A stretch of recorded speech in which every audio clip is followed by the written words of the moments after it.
In this video, I'll go over how I teach easy onsets and linking. These are tools that help with voice rehabilitation for clients who have dysphonia or voice disorders. It also helps people who stutter. So let's dive into it. In another video where I explained how the voice works, we reviewed that your voice is produced right here by your vocal folds, and when they come together and air flows through them, they vibrate, which creates a sound wave that we hear. There are a few different ways that we can initiate the vibration of our voice. The first way is called the hard glottal attack, and that's when the vocal folds are squeezed together and abruptly release to create a sudden and often sharp onset. So let me model for you. Ah, ah, ah, ah, ah.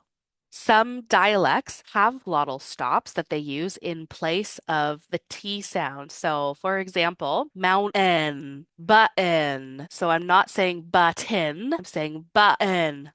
That's my vocal folds opening and closing. I eat apples and oranges. That's the hard glottal attack. The second way that we can initiate phonation or start our voice is called aspirate initiation. This produces an audible H sound. So essentially, you're blowing air through and then gradually bringing your vocal folds together. Hi, hey, he, ho, who. That's where you can actually hear the H sound. The last way is the easy onset. And so your vocal folds come together without being squeezed. They start smoothly and begin to vibrate as air is exhaled through them. So this easy onset is what we'll be practicing today. It's worth reminding that both for stuttering and for voice therapy, it's important to get yourself nice and relaxed. You want to start the sound with an open jaw position and let your abdominal breathing do the work rather than squeezing here. You want your vocal folds to be gently touching. There should be no strain or pushing. Take a deep breath, and I want you to create a H sound.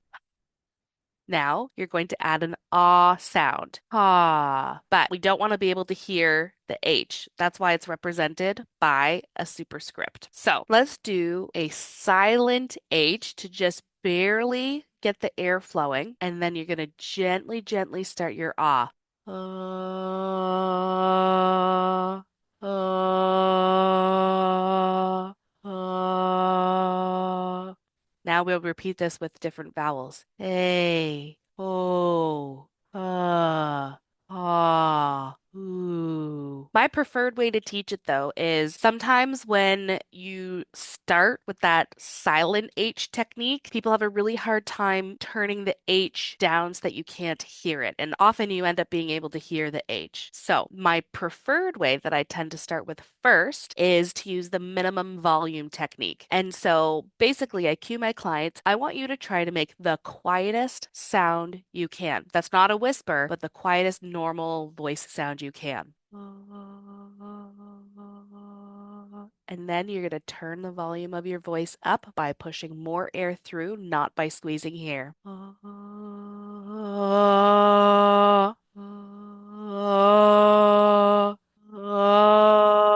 Then you try with different vowels. A, O, ooh.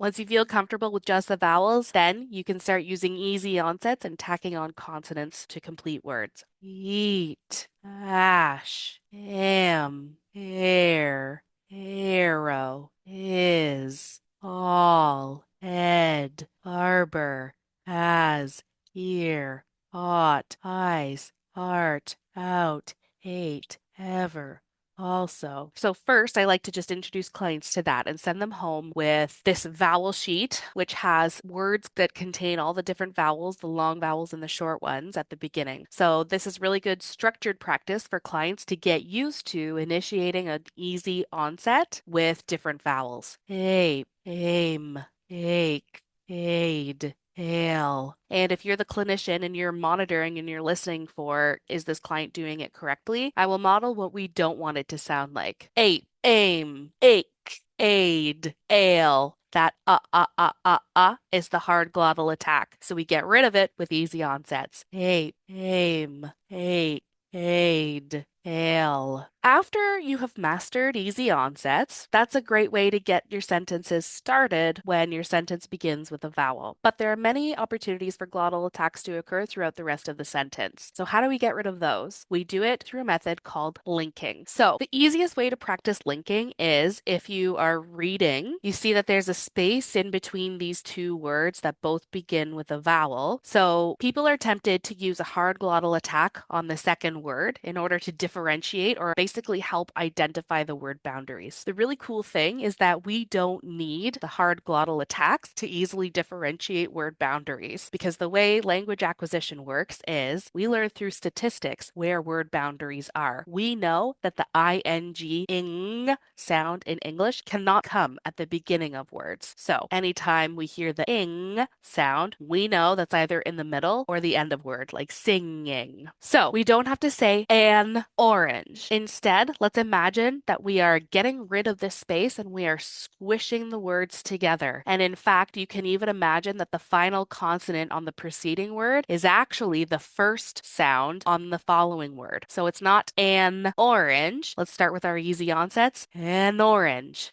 An orange. Not an orange. An orange. Let's try one orange. Let's get rid of that glottal stop. We'll use our easy onset and link through it. One orange. One orange. Now, what happens when you have two words, one that ends with a vowel and one that begins with a vowel? This is where our friend called co-articulation comes into play. Say the word two. Say it again, but this time hold on to the oo at the end. Two.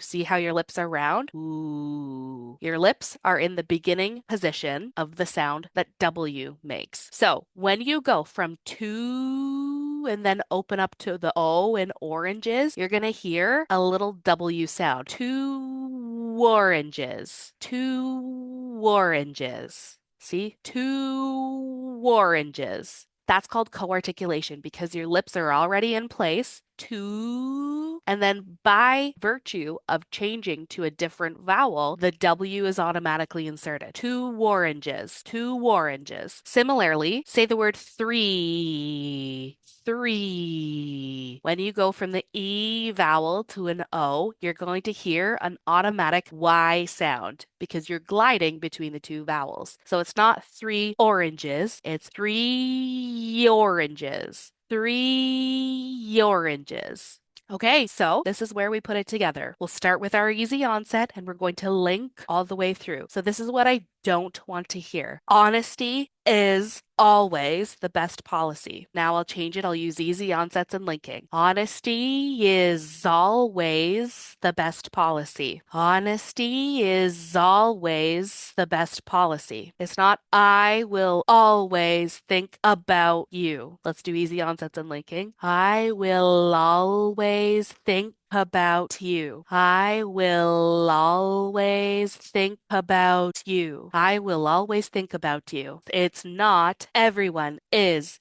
interested in Eric's opinion.